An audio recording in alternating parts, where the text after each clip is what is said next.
Welcome to the Bearded Finisher Podcast, your one-stop show for all things finishing and coatings. Your host, Zach, and a variety of industry experts will guide you through the art of perfecting your finishing and business game. From seasoned pros to fresh faces, get ready for tips, tricks, and trends to elevate your knowledge and business to the next level. What is going on, everybody? Welcome to another episode of the Bearded Finisher Podcast. Today's episode, we have got the one, the only Louis Jasso out of Houston, Texas. What's going on, Louis? How's it going? It's going good. So, how busy you guys staying down there? Right now, extremely, man. I mean, it's very multifaceted. So it's even if we're a little slow in one area, typically we're busy in another. So did you guys get settled into your new building all good? Yeah, we're settled in real nice now. And, you know, it's awesome having the space we have and the setup we have has been great. Because you combined everything, right? Now it's like the finishing side and the distribution side's all in one building. Yeah, well, actually, so I had stopped finishing completely. We had shut down that part of our business when I made the decision to, go into the manufacturing / distribution side. And then I guess before moving into this building for the last year prior to that, we just had a bunch of millwork companies that were just begging us to take work, essentially. And this building that we're in, I seen it pop up for lease, made a call. We looked at it the same day, and it just worked out perfect for us to start the finishing side up again, because it just kind of coincidentally, my head finisher that used to work for me and my helper were both out of work. So, and there was this big project that we could have taken, and we did, and it worked out real well. Yeah. I mean, I get that. I from time to time, I wish I was still in the business. It's short lived from time to time, but Yeah. Well, I think what's different or unique is that, we do not do cabinets at all. We refuse to do any residential cabinet work.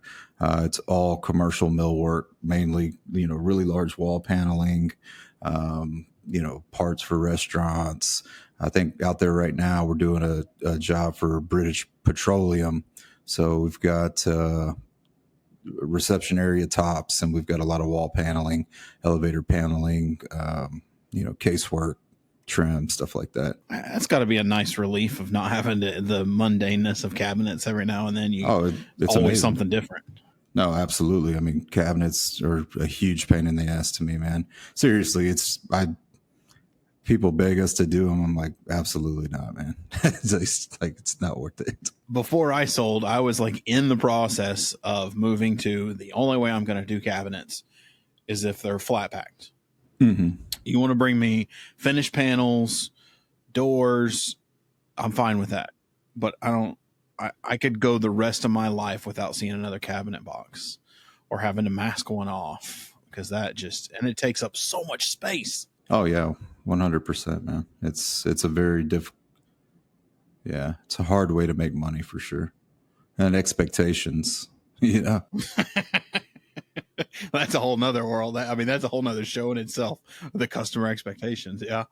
Hey, well, let's, we're kind of kicking it off, kind of let everyone know. I mean, I think a lot of us in this community, we know how you got started, but kind of refresh everyone and what led that into the manufacturing side, and then kind of fill us in on Elite. Yeah, I mean, long story short, I grew up in it. My grandfather, my dad, my uncles, that's what they did, starting with my grandfather. So that's all I ever knew growing up. It was just a mandatory thing. You're going to work, and it was just refinishing primarily. Lots of whole floors of office furniture is primarily where my grandpa had his bread and butter. Touch up respray is what we would call it, So executive desk credenzas, just stuff like that. Really, truly wanted nothing to do with it. And then kind of figured out that I could make money from it after going out, doing the adult thing, having kids young. And then I did go to school for collision repair and refinishing. Thought I wanted to paint cars. That was extremely short-lived. Liked it more as a hobby than a job, for sure. But yeah, man, I mean, that's really how I fell back into finishing, and pretty quickly realized that there wasn't many people in our area that were capable of doing the work that we were doing. And it scaled pretty quick. Hurricane Harvey hit, had a falling out with a business partner, a pretty bad one, which ironically now is one of our customers. They've had some really good success on the millwork side. Yeah. So we've kind of rekindled our relationship after my childhood friend, who I think Austin, who was at Surf Prep. He worked for us, right? Me and Austin went to school together, and he worked for us. So that's kind of what. Before that, it was throwing rocks at each other. It was awful because we lived on the same street, so it was very awkward. And then we just kind of like, hey man, let's drop this. We gotta, there's something serious that happened that kind of brought us back together. And like I said, they buy material from us, and we take overflow for their commercial projects. So worked out pretty good. But yeah, I mean, when that happened, I was kind of dabbling with the social media stuff a little bit. I think organically, people were reaching out, right? Just asking questions. How are you doing this? I think I want to do this type of stuff. Wasn't real serious about making videos or anything like that. But once the writing was on the wall that we were shutting down the finishing business, it was then, okay, now what? Right. And I had a business coach who I still work with from time to time, nowhere near as closely as I used to, but it was always, revenue streams with her. Like what's multiple revenue streams. Yeah. How are we doing it? And consulting kind of came about. I had a relationship with Phil Stevenson over at AWFI, and me and him kind of did some stuff together. He had some online program thing that he was trying to push, and it never really panned out, right? But it was good exposure and led to relationships. I made a relationship with Renner because of that. So, I mean, it was extremely beneficial. But yeah, I think that same year when we shut down, I actually got a 40 under 40. That was 2018. And one of my primary goals when I went to Atlanta that year was to speak with some manufacturers about, sales opportunities, marketing opportunities. Ironically, we were kind of talking about Hannah. I had been using Surf Prep, long before I think most people in what we call the bucket and brush industry knew what Surf Prep was. And that was simply by going to those shows. I've been going to these shows since, 2014. And I had to talk to Hannah because I was missing something. It was like I sent them something and I never received it back. I was like, hey, and we just kind of kicked up this conversation. And it was like, oh, hey, by the way, I think there's a ton of opportunity within the bucket and brush market for the product. And, one thing really led to another. It was really, for me, it was the perfect opportunity. There was real short conversations. I feel like everything happened like within 1 month. I told Hannah, I was like, let me put a video out there and just see what the response was. And I don't think anyone in these internet groups honestly had ever seen a surf prep sander or the foam abrasive. And it just went crazy. I mean, it went crazy. And I got on the conference call with Skylar and Hannah, and they got me a flight to come out to California.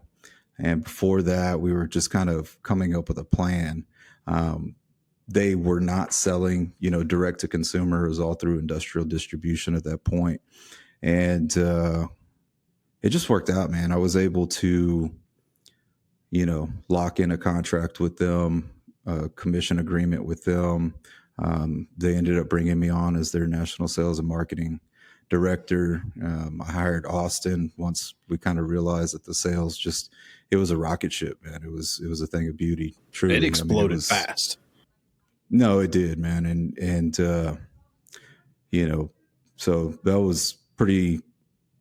was awesome for me personally, financially, and for my family, for my mental health, everything, just going from that contracting world that I tell people all the time, man, I got PTSD from that shit, and I'm not lying, like I started getting like, yeah, it's not fun all the time. Right there with you. Yeah. You hear customers start complaining and you're just like, oh shit. Oh yeah.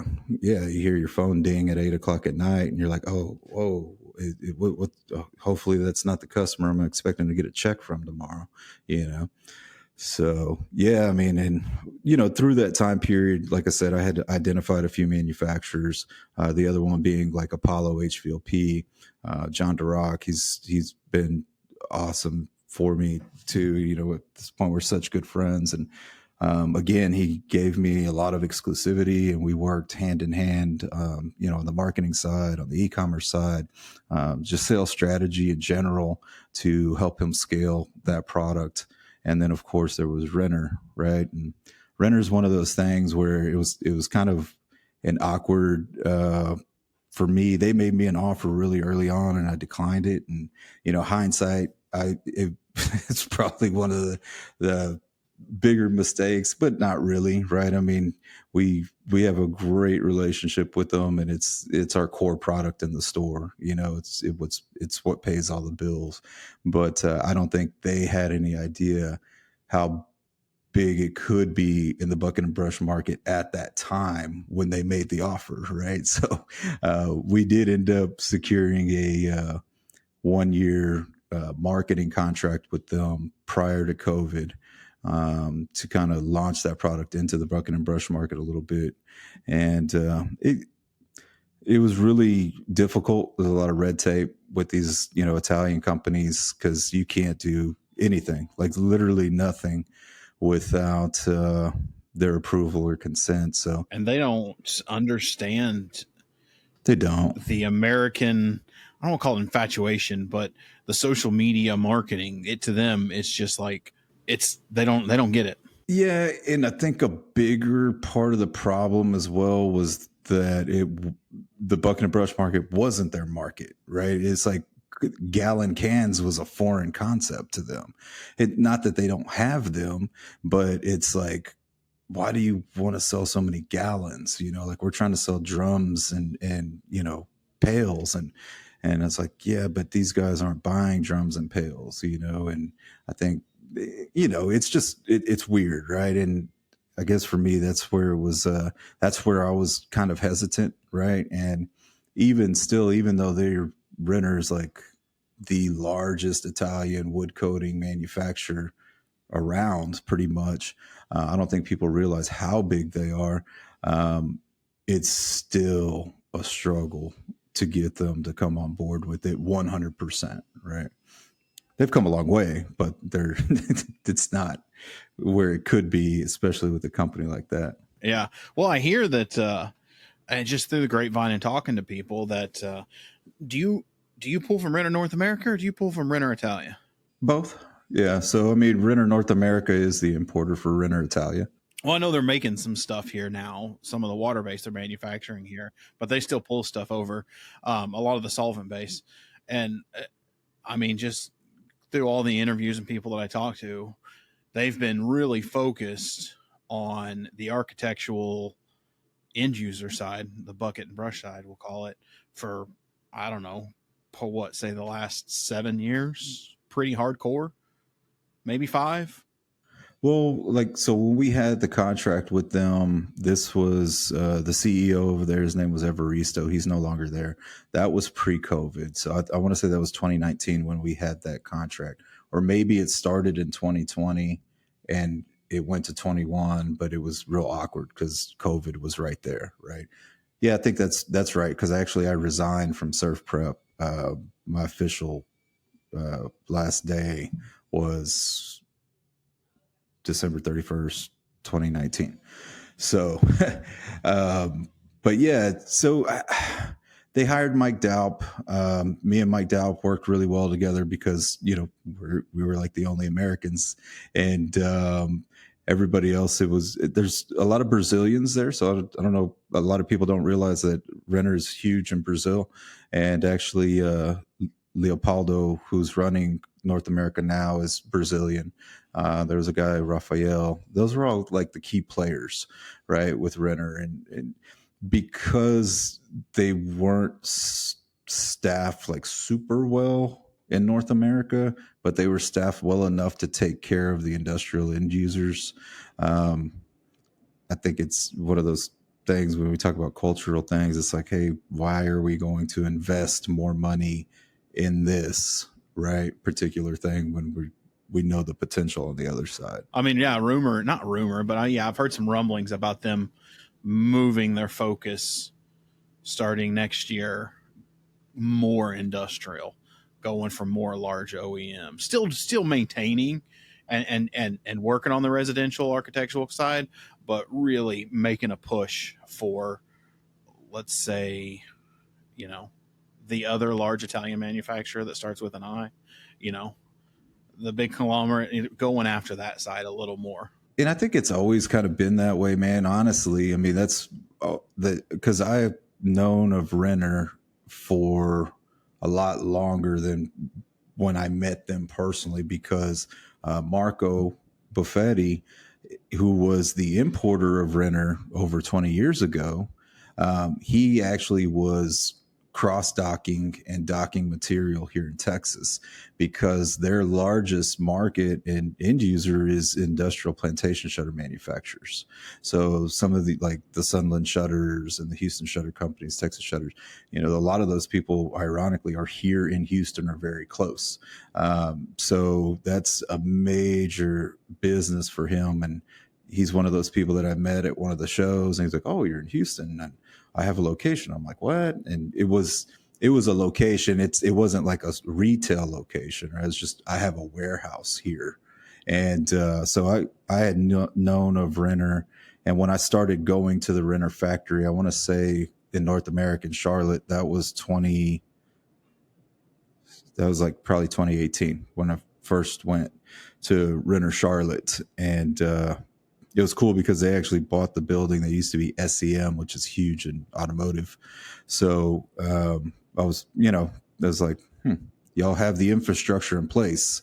You know, this is cool. And then once I started learning more about them as a company, I don't think people realize, like, they do have some massive, you know, like Steelcase. Steelcase is one of their customers. They're the largest office furniture manufacturer in the country, if not the world.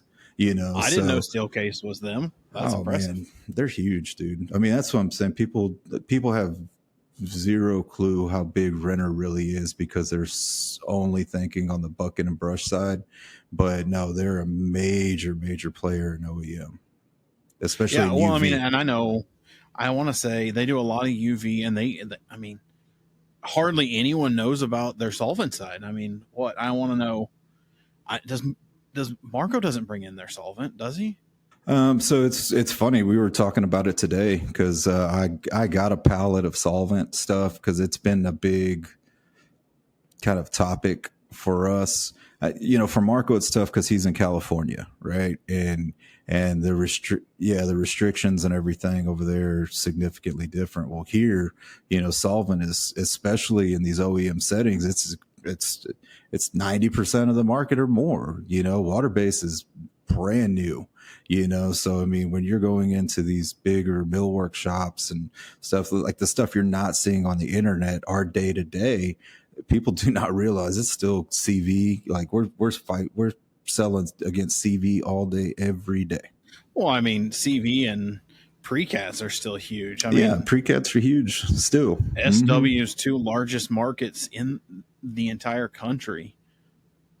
Number one is Dallas, and number two is Houston. I mean, they do almost $1 billion between those two markets. Oh yeah, absolutely. And almost all that's in solvent based. But Yeah, I know the guy. Is it Woodworks? Yeah, Woodworks up in Illinois that does the Renner solvent. And I mean, I tell people, I love water base. Water base is a great product. But if you give me a choice, I'm picking Solvent 2K any day of the week. I love Solvent 2K products. I think it's different for everyone, right? And I think when we're talking like the internet side of things, I'm talking specifically, water makes the most sense for the majority of those people because from my experience, right, as talking to these people as customers on a day to day and answering questions, I'm gonna say 95% of them don't have a spray booth, right? They're spraying in a shop or a garage with fans, or they're spraying in somebody's house, and in that situation, never in a million years would I recommend a solvent product to that end user. Oh yeah, I mean, I've been in the industry a little over 15 years. Been in construction for a while, but when I got full into the painting side and bought my father-in-law's company and took it to cabinet refinishing, like I remember getting into social media when it started getting big and having booths and spray facilities 10 years ago, 12 years ago was unheard of. Like no finishers really had those. Everyone, you sprayed in a garage, you sprayed in the kitchen, and 9 times out of 10, it was pre-cat, post-cat lacquer, or maybe a CV, but it was still all done in-house. The whole concept of spray booths and having off-site facilities, I would say, the last 7, maybe 10 years has just exploded. Mm-hmm. And I think that's really, why a lot of people used to reach out to me, because we had those things, right? We had a 12-foot open face spray booth always, right? We had cabinet door racks, we had downdraft sanding tables, we were using Kremlin pumps, we had it all, and so people were looking at it and being like, whoa, what is that, right? And for me it was like, yeah, in that industrial side it was still highly prevalent. Yeah, because for me, like, that's a lot of people trip out because I'm not a painter. I know nothing about painting walls. Nobody's ever paid me to paint a wall or outside of a house or anything. I know nothing about it, and I don't really care to learn anything about it because my experience is 100% in wood coatings, and automotive coatings as well, but not that part. So for me, professionally, being able to capitalize on the bucket and brush market and introducing products like Surf Prep that are electric, right? Products like Apollo that are portable, products like Renner Water Base that if you're using Emerald, it's not a difficult transition, right? That are extremely easy to scale for a person like me and companies like that, like an Apollo or a Surf Prep that are family owned and smaller and can grab onto it. It's been absolutely amazing journey, man. Yeah, it has been a interesting couple of, probably I'd say the last 7 years have been really crazy in the wood coatings world. And I mean, being an applicator and going to kind of like you were, did more residential stuff, but then going to the manufacturing side, like, I don't know about you, but it's eye opening. Like, oh yeah, absolutely. It's a whole nother world on the manufacturing side. And it makes, I don't know, I feel like it's easier for guys like us who have been on the user side to being on the manufacturer side that then one help the users or get distributors to understand and end users to understand that it's not all sunshine and rainbows over here. I mean, no coding is perfect. Stuff's going to mess up, but being able to talk the talk and walk the walk really gives you a huge advantage in this business, that you're not, you know, a kid out there with slacks on selling paint. Yeah, I mean, it's, I kind of live by the motto, do the right thing and the right thing will happen. I mean, I can confidently say that I've never tried to push anything that I know wouldn't work on anybody.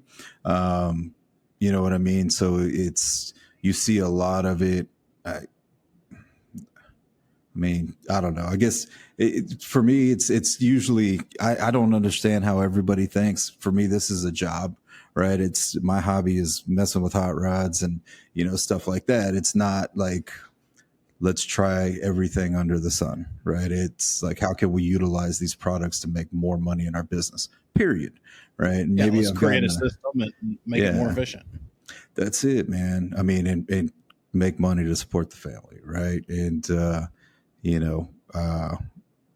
that's again, you see so many like this and this and this, and what about this thing? And what about that? And what about this thing? And it's like, good luck, guys. Good luck. I mean, seriously. What I usually just guys that, and I've said it on a couple other episodes, but I stress it so much. I'm just like, find a system that works for you. You have to. And lean it out the best you can and make yourself perfect at that product. Quit jumping from product to product, from job to job. If someone's got a shiny whistle over here, your whistle's working perfect. You don't need a new whistle. I mean, I think that's the part that gets so crazy. Like, oh yeah, I've been using, 643 and 745 for 10 years. And,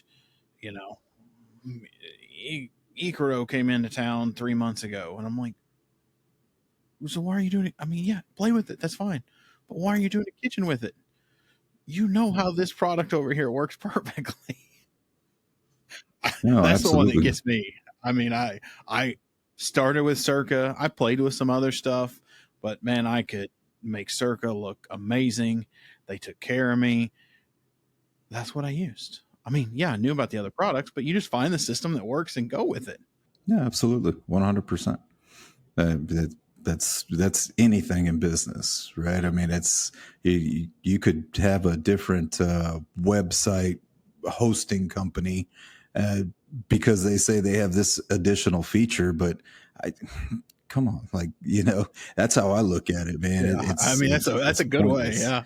Yeah. I mean, it's anything, but that's such a critical component of that particular service company is the materials used, the serviceability. That's stuff that you shouldn't mess with unless, you have somebody holding your hand that's going to, yeah. I mean, that's what I tell my customers and I think all of my customers know, and I do this. I make myself available every day, to all of my employees and my customers, so I try not to I just make sure I'm available, right? No matter what I'm doing. And it's nice being under one roof now, but my customers know if they mess something up, I'll go out there and fix it with you. There's nothing that you're going to do that I can't confidently fix, and it hasn't really happened many times because I've been doing this for 4 years now. And I can count on one hand how many times it's happened, out of hundreds of customers, so it's, we're confident in the product. And our main thing is we do not overcomplicate it. You see so many people try to overcomplicate it and make it like it's some special thing. I'm like, nah, it's self-leveling water-based paint is what it is. Just use it like that. That's what it is.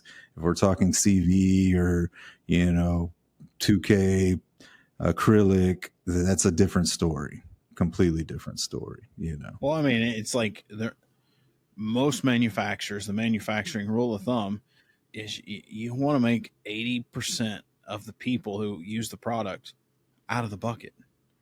That's the goal in a distribution product. Yeah, and there's some caveats to that, but ultimately they are designing it so 80% of the people who buy it can use it without any modification.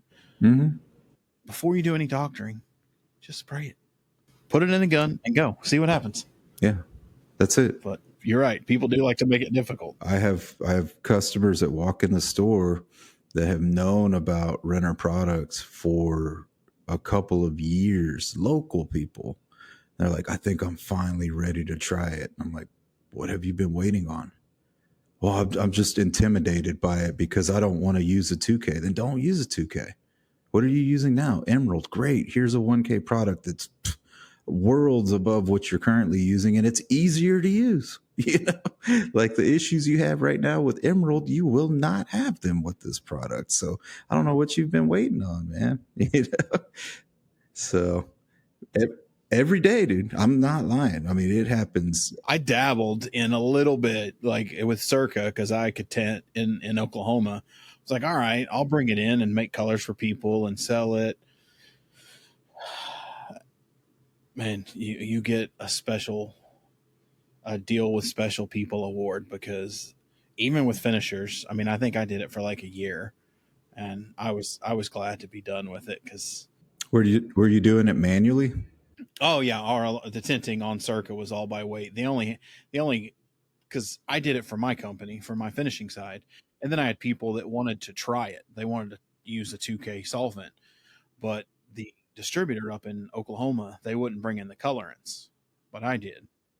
So they would just buy it for me, and then I would weigh it out. And it wasn't necessarily the matching that was a pain in the butt. It wasn't a big deal. It was just the like you said, I've been waiting for so long. I pull the trigger. I finally buy it. Like, you spray CV all the time. This is CV with a pot life, but it's going to lay down better. You're not going to have the callbacks, but you still get 1,500 phone calls as soon as I pull the trigger. Oh, it did this, and I'm like, it's paint, bro. Yeah, yeah. My solvent end users, if I know they're solvent end users, the first thing I tell them, I said, it's going to look like shit off the gun, and they're like, they usually always say, man, I'm glad you told me that, because that's what I tell them. I say, it's going to look like shit off the gun. Don't worry about it. And don't try to put a piss coat. There's none of that shit. It's put 4 mils. That's it. Just spray 4 mils on there. It's not going to run on you. Yeah. If it looks dimply, it's okay. Yeah. Just leave it alone. Just walk away from it, dude.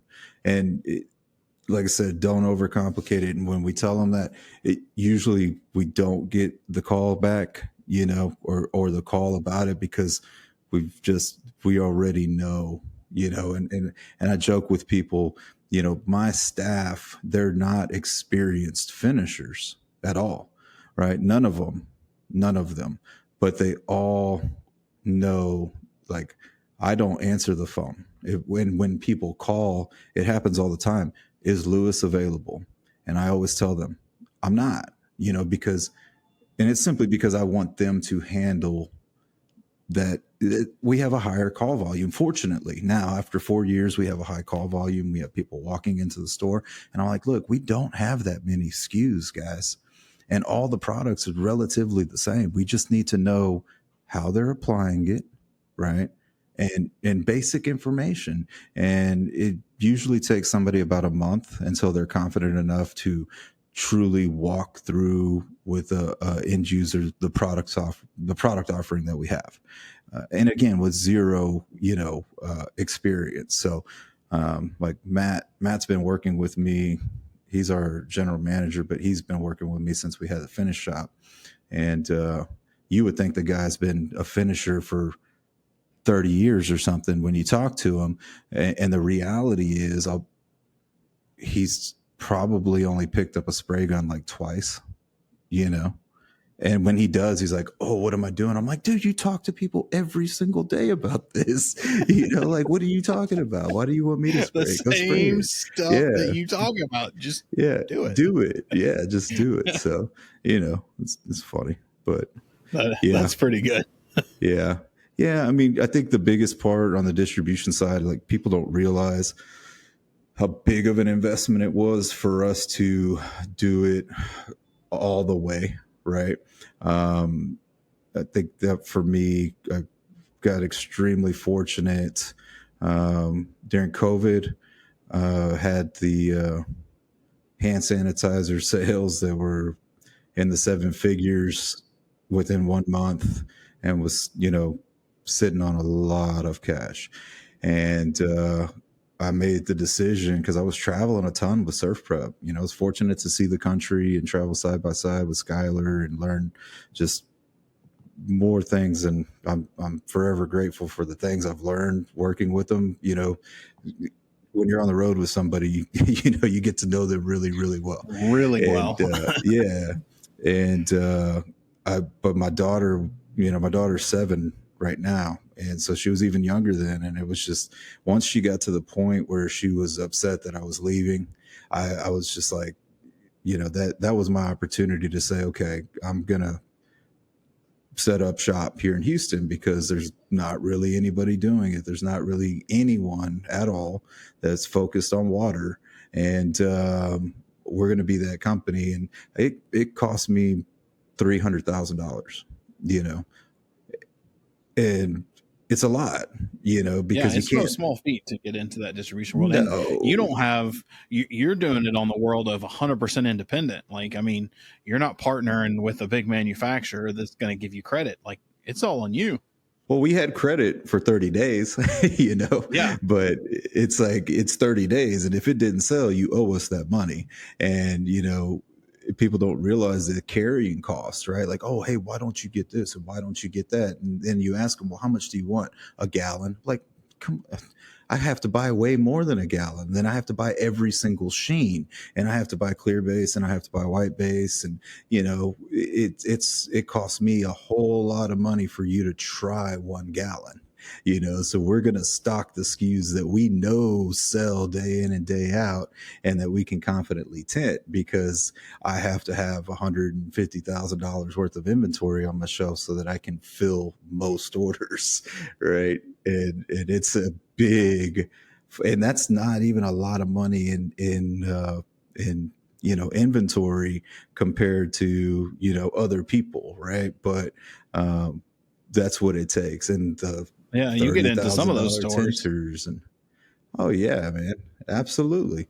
I The remember shakers and a buddy of mine owns a paint distribution company in Oklahoma, good friends of mine. And we used to, go play golf or go to the club and hang out after work. And he was always, this is when I was the end user, but he was always busting my chops. He was like, would you just stop wanting new products? Just use the crap that we have. You're killing me with all this stuff. And I'm like, come on, you're fine. You'll be okay. And then I go to the other side and I'm like, sorry, Travis. yeah, exactly. No, and I think people, yeah, I've gotten this reputation. I mean, of people like, oh, you're an asshole. I'm like, am I though? I mean, I mean, because again, everything I do professionally is to make money, right? And what I'm not going to do is lose money if at all possible, right? So if I'm an asshole because I don't want to try everything in the world and spend a bunch of time, and that I think it's just common sense. It's just common sense. So Well, I mean, I can see that, when it's your money, you're like, well, I mean, you want to forfeit the bill for this pallet that I got to buy for your gallon. That's cool, man. You can slide the money in here and I'll pay you back when I sell it. exactly, yeah. But it never happens that way, right? Or we do something and we end up sitting on the inventory because nobody buys it. And it's, man, I can't tell you how many people come in here and talk about high gloss, right? Because we do a lot of gloss work. I personally do a lot of gloss work. And so people come in here and do it, and I'm like, okay, what's the scope of the job? Oh, well, no, I just want to learn how to do it.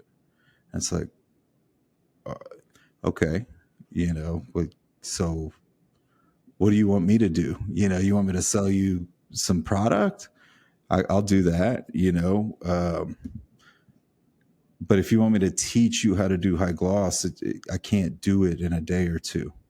Right. I mean, it took me realistically, and I still feel like I'm still learning how to polish. Right. I mean, I'm good at polishing, but um, I'm constantly learning new techniques on polishing, and people don't understand, like, that's the biggest part of it, right? If we're talking high gloss, completely flat, it doesn't look like that off the gun. It'll look close on Instagram. Yeah, on Instagram it looks like it is, but when you get up on it, it's got texture always if it's off the gun. So it has to be Well, that's why polished. people used to ask me all the time, how do you do that? And, I see guys doing all this high gloss stuff and they say off the gun. I'm like, well, yeah, it looks good. But I don't know anyone who's a high end finisher that will do off the gun, wet look, piano black. No one's going to do it. They're all going to cut and polish it. So if you're going to do high gloss, you got to invest in some polishing equipment. Go get you some Rupes, or if you want to do Mirka, whatever, but you've got to cut and polish it if you're going to get a true high gloss look. I mean, there's just no way around it. Yeah, and like I said, it's next to impossible to teach somebody. Sure, I mean, I could teach you the mixing ratios, and I can teach you what pressure to spray it at. I can kind of show you what to expect it to look like before the polishing process, and that in itself can be a lot, right? So the chances of me being able to teach you even in multiple settings is unrealistic. And I am willing to do that the second you walk through the door, you call me and say, I have this project that I'm doing, right? Because that changes the entire situation, right? But I just want to do it because I think it'd be cool to say to my customers, I can do it. And I say, man, I think that's the stupidest idea you could possibly do, because if you work with me for one day and you go and tell somebody you know how to do this, man, that's silly, man. That I would say go like paint a bunch of stuff at your shop that is for nobody and practice for like a year and then go say to somebody you can do We it. got into it. And it was good. And I would say when we got really good at it was I went and messed up and landed a 35,000 square foot house, and all the cabinets were full overlay, metallic base coat, and wet look buffed out on the top. And I mean, we were there for 2.5 years. Mm-hmm. By the end of I that bet. job, my guys were freaking awesome at high gloss. Yeah, of course. Oh yeah, absolutely, man. Yeah. I mean, I get it. We're doing, I've got a truck bed. So we started doing these custom truck beds as a company now. And I've got one out there that I'm doing. And I think realistically, I've probably worked on it 10 hours, right? And it's 90% done. But it's taken a long time to figure out the process and the product to be able to get it to that point that quickly, because man, I've spent weeks on some of these things, for the TV show and stuff, and just like different species of wood and just meeting the expectation, because when you're in that world, like perfection it's a must, right? And I've gotten myself into situations where I'm like, shit, man, we shouldn't have used leopard wood or whatever the hell they call it. It looks, I think that's called leopard or something like that. I can't think of it. Yeah, I know what you're talking about. Yeah, one of those really orange oily species of wood. But God, man, to do a full fill high gloss finish on that stuff, that thing has like craters. It's like it's ridiculous, and it was a nightmare. It took forever, and it was a lot of it. So we did a coffee table for a customer. Not a coffee table; it was a dining room table, and it was like no, 10-foot diameter. So the guy who built it, and it was solid. I don't know. I don't think it was Sapele, but it might have been Sapele. Really deep ass grain, and then it had knots in it that were as deep. I mean, it was, and he had to build a custom angle to get it to us, and a high cube trailer. And man, I screwed that thing up so bad. It's gonna happen. We ended up sanding it down. I think I wasted 4 guns before I got smart and went to Harbor Freight because of spraying polyester to fill all the grain. Yeah, you throw those guns away, the purple guns. Yeah, but I mean, I went through like 4 decent Iwata guns, like, you know, the Air Gunzas. I went through like 4 of those before I was like, well, what the hell am I doing? Yeah, when you start messing with polyester, man, plural component products, it's you absolutely go to Harbor Freight and buy a bunch of those purple guns. I mean, by the time we ended up finishing it, we did it with a BASF clear. This is one of the most beautiful pieces I've ever seen. But I feel like you on the truck beds, you felt like committing murder a couple times halfway through the project. Yeah, we've gotten good at it, man, on these, you know, just like we're doing a curly maple bed right now, but it's, you know, crazy. It's blue and it just looks insane the way, you know, the depth of the finish. And in the automotive world, any of them going to SEMA? This one will no, because SEMA's in like a couple weeks. But we have a big show here, Lone Star Throwdown, LST, which is like the largest custom truck show in the country. And we've got 2 trucks that'll be there that are being debuted with our product in the back. One of them I've been posting it on TikTok. It actually went like really viral on TikTok. And it was really good for us. Is that the one? Yeah. Yeah. It got like 5 million views on TikTok and freaking, it was awesome, man. We got a bunch of business out of it, man, which was amazing, you know, like truck bed business and material business.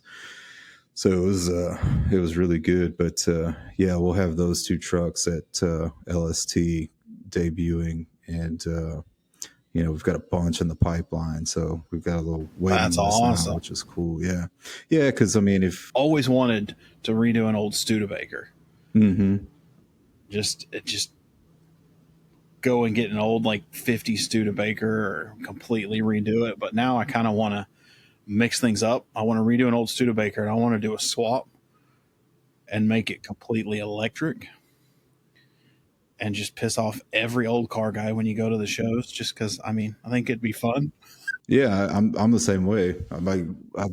I've been saying it for a few years, right? And just because I hang around with all, you know, we're like the 40s and 50s models cars is like the era that I love, and I have several. It's a very expensive hobby, but it's very fun, right? And I've been telling people that I'm going to find a wrecked Tesla and throw it in something, you know, and people have done it. Like there's a guy that he had a 49 Merc that was like chop top bags, like beautiful. And it was a Tesla power plant, and it was a controversy. It still is. Yeah, I can see just all the old car guys and truck guys just like, you know, just shun you, like, what the hell are you doing? But man, it's happening. I think when I was at SEMA a couple of years back, Ford revealed like a retrofit electric motor that was going to retail for like, I'm gonna call it $6,000. You know, that the whole point of that power plant was to go into anything, right? Take your gas motor out and put this in. It's like a crate electric motor. I know I've heard of a couple guys doing like crate electric motors, but I hadn't heard of anybody mass producing them. So to see Ford or somebody doing that, I could change things up. That's pretty cool. Yeah, and I think the only thing is like if your car has to have independent suspension all around, right? So yeah, because it can't be like straight axle. It has to be whatever, independent all the way around. But yeah, I mean, that's coming, man. That world's coming. But you know, for me with the truck beds, it's been cool because you can go to all these shows. I've been to SEMA multiple times. I try to go to as many car shows as I can.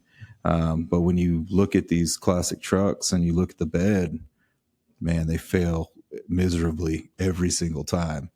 And I mean, it's like the worst part of them because no one ever cares about it.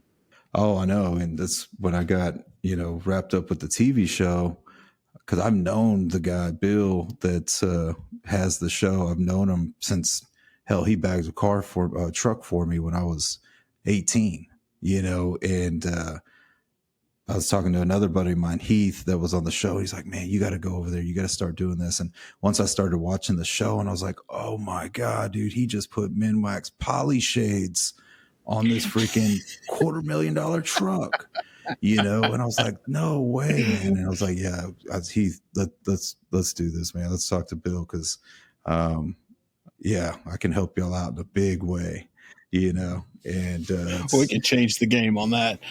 and we have, man. We have, for real, because you see so many more people now trying to step it up, and you know, once we put work out at that level, it's just another thing. You know, it's another thing to be judged on, and it's good because there's not a lot of people that know how to do it. So No, that's awesome, man. yeah, Like your video, I was going to kind of hit on that. Like, and you know, I know we're getting in there. Just like I knew as soon as we got on it, we were just going to start talking. And the hour's going to be up in like 5 minutes. Like your social media, like, I mean, what kind of strategy have you guys been using to get where you're at, or is it just like lately, we lucky? Well, no. So, I mean, I'll say at first, when I first started doing like YouTube and stuff, I'm going to call it strategic, but minimalist, right? Because my thing has always been like, there's no point in me making 10 videos about the same thing. Like, we're going to try to make one or two really good videos that have all the information and leave it alone. Right. And if you go to like our YouTube channel, I don't even know, my kids know better how many followers or whatever, but I know it works because we get business from it. Like, we hear it all the time. And I'm like, man, that's like a 6-year-old video, you know, and that's awesome that it's still getting us business. On like Instagram and Facebook, for me, it's personally, it's been like a balancing act, I'm going to call it, because we have the store and I'm trying not to mix like my personal stuff with the store stuff as much as possible. On TikTok, it's been like, I don't care. We have nothing to lose and everything to gain. So it's like, we're throwing everything at it, and it's work, man. I think we have like 35,000 followers on TikTok right now, all organically.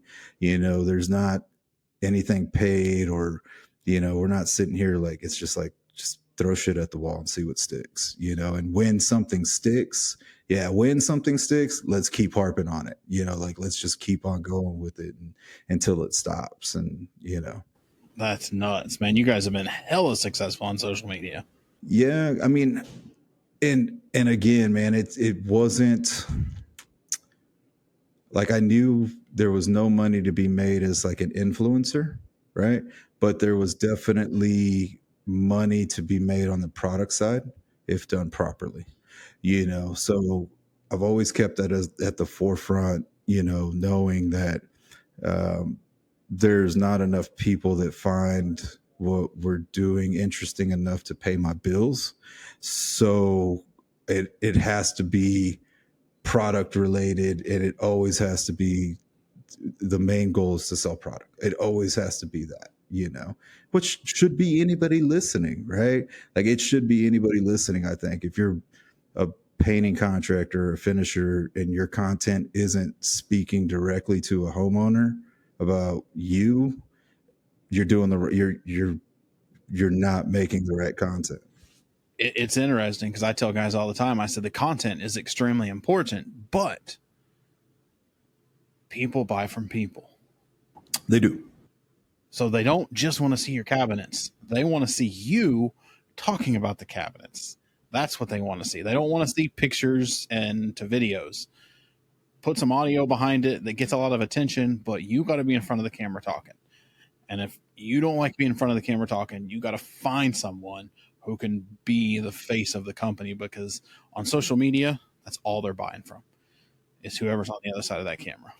Yeah. Or voiceovers now, like that's what's voiceovers awesome are too. getting hit. Just do something, and always make sure you're, why you're doing it. Right. Yeah. You got to have a purpose and a reason. Yeah. So how about, and we'll kind of wrap it up. A few last questions, advice. I mean, what advice would you have somebody getting into the finishing business as far as starting off in the cabinet finishing game? Maybe they're a house painter and wanting to jump ship. I mean, what would you say to them? Man, I mean, kind of like we've already touched on. I mean, it truly is what I do on a day-to-day basis as a distributor, is giving that advice on how to get started. And it's number one, find a distribution partner that you can trust, that has the experience to be able to help you through any and every situation that you might possibly face, right? Whether that be online with, I know shipping products is big now. We ship product every single day. But I think that really is the most important part, is finding that person or that company, because there's so many opinions online. Right. I see so many people that are just, dude, they're lost. They're confused. Right. I mean, seriously, they're just confused and lost. And it's really sad, because that person, I always look at it like this, is like, you're genuinely trying to feed your family, but you're lost on how to do it because you asked a simple question and you got 30 different responses. Right. And none of those people are going to be there to dig you out of the hole that you could potentially dig yourself in when you go down this rabbit hole, So I think that it really is the most important part, and making sure, there's accountability there, right? Like for us, we have to have accountability. I can't sell you product and it fails and just say, oh, sorry for your luck, Yeah. No, I mean, everybody else is fine. Yeah. I mean, we're going to call a renter, we're going to call the lab, we're going to have them pull the batch, get me the lot number, let me come out and see, or shoot, if I have to pull my guys off of what they're doing back there, we all go over there and start sanding it down, we're going to make it happen. Or we'll spend a massive amount of time on the phone or a conference call figuring it out, So that, and then also, it might seem like it's a higher margin business because the numbers are higher, but I've seen those margins diminish for a lot of people very quickly once they start making capital investments in equipment and space that they might not need. Really have a plan, a growth, a scale strategy to slowly grow that business. Let that business make some money for a little while. And when I say a little while, 1 or 2, 3 years, before you start making big decisions, because you did 10 cabinet jobs, like that's great. Congratulations. That's amazing. But it doesn't mean you need to go spend 50 grand on stuff, and just deplete all of your working capital and hire and do this and do that. You don't need it, I had my father-in-law was a big mentor to me getting into this business, and his rule of thumb was always, when you come to a job and you're like, oh yeah, we need that, you just stop and you say, can I do it without it? Without it, yeah. If you can do the job without it, then do it. Mm-hmm. Yeah. There's no reason to spend the money. But if you absolutely can't do the job without it, then make the investment. And what you'll find is 90% of the time, you can do the job without it. Oh yeah, 100%, man. This has happened honestly. So we've got 2 big jobs that are being discussed right now, and then my dad has a big job, and it's real funny because one of my guys he was out for 2 months, personal situation. And I actually brought in one of my customers, his name's Jason Badger, to kind of fill in while Jose was out. And Jason is a military vet that started like a painting / finishing company, but he's a one-man show. And he doesn't have the experience with staining and finishing. So it was a really good opportunity for him. But in that time, like 2 big projects came up. One's like a massive mega church. When we looked at the takeoffs, I mean, it's huge. It looks like a sports arena or something. And the millwork company's like, we're going to have 3 PMs on this project for 2.5 years. And it is just a massive amount of millwork for y'all to finish. And him and Matt sat here at I call it my office now. It's our conference room, but I've had an office back there, and I never even moved my desk in. And everybody's like, "You're never going to get." It's like, when we get a conference table, I'm just going to sit there, So, but anyways, they sat here for 3 days and calculated out all the square footage and everything. But it's real funny when I hear them. They're like, "Man, we're going to need like this many people, and we're going to need." I'm like, "Nah, no, we don't. No, we don't." And then my dad, the same thing. He's like bidding this $28 million home that's getting built. And he's like, "Oh man, I gotta get this many people, and I gotta get this, and I gotta do that." And I'm like, man, every time I've ever seen that happen, usually what happens, you get all these people, and then everybody's kind of real busy for a little bit of the time, and then people are standing around and you're losing money, right? When you could have just said, "Let's go do it, what we can do," instead of like freaking out because it's a big job. I always look, a big deal is the same as a little deal, right? It's just, it might take just a got little some bit more longer. zeros behind it. That's it. And it might take a little bit longer. Maybe we do need one more person or something, but we don't need But you hire them when 6 you need additional them. People. Exactly. Well, my wife's and she runs government contractor. She runs a big $3 billion program, and they won it from the government. And same thing, she's got all these engineers. And they're like, based on these drawings, based on this time frame, we need to hire 60 engineers. And she's like, "No, we don't. Let's just get started and see where we're at." Yeah, that's what you have to do. Break it up in little pieces, Yeah. How do you eat an elephant? One bite at a time. Yeah. Exactly, man. So, yeah. Well, how about final question, and we'll wrap it up. I know you got other stuff going on. Like I said, I ask everybody this question. It gets me some interesting ones, and some people are like, I don't know. What's Lewis outside a passion or a hobby that the finishing community might find catch them off guard, or something that you do when you're not working, as little time as that may be? Yeah, I don't think it would catch anybody off guard, because I mean it's cars, right? It's a running joke around here, because every store shop we've had, we've never put a sign out front. So the running joke is like, "What do y'all do?" Right? Because we get people that come in all the time that are like, "Hey, what do y'all do?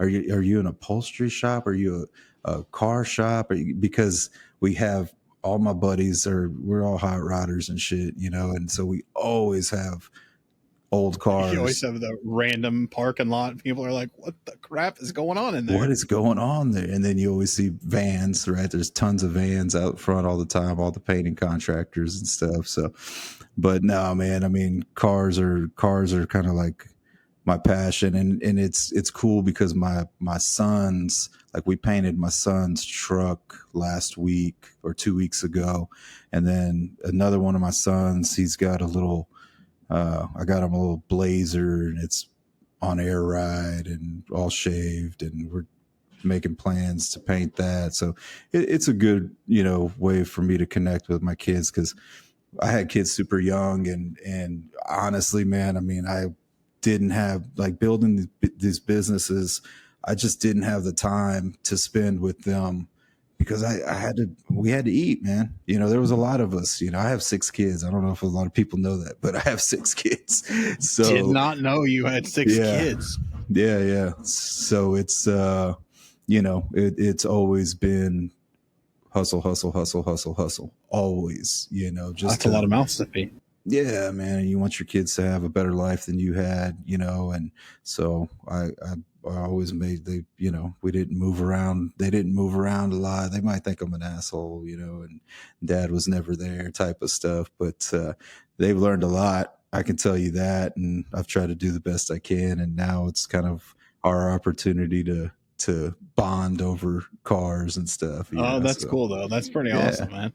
Yeah. Well, hey, before we go, shoot out socials. I know almost everyone's following you, but might catch the one person who's not, that we need to get. No, for sure, man. So Fine Finish Supply is, the supply company. If you need technical support, if you have product questions, even if it's not myself, my staff will help you. We've got Matt, Juana, Diana, Myra, all of them can help you. And if they can't, they will get me. I'm usually here.